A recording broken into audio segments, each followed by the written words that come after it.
How's it, guys? So someone requested that I do a video on data engineering. So what exactly is data engineering and what exactly do data engineers do?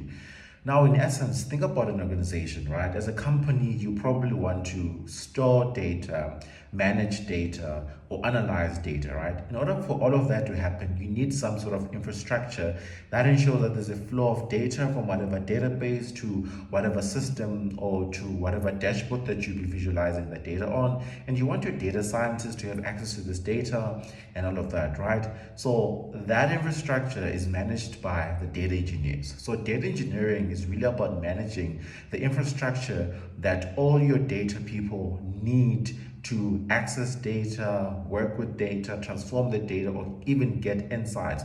So if there's any issues with the infrastructure, things such as your database or the pipelines that are required, that's where your data engineers come into play. They ensure that all of that is working as it should. Now, some of the more common places where we see the data engineers these days is on data migration projects. As more companies are migrating their data from one system to another or from one cloud provider to another, that's where we see data engineers getting involved.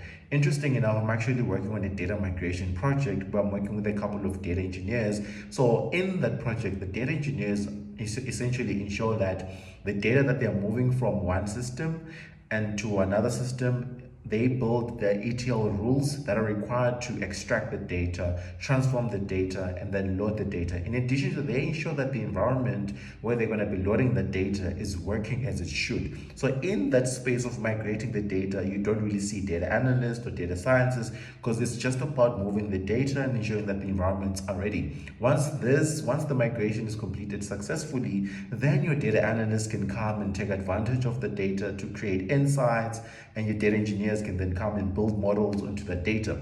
So really, data engineering is really about ensuring that the environment in which all of the amazing things we do in data is working and operating as it should. So if you want to be a data engineer, that's essentially what you're going to be working on, right? Managing the infrastructure, working on data, sort of like migration projects quite a lot as more companies are migrating. So in essence, that is what data engineering is about and what data engineers essentially do.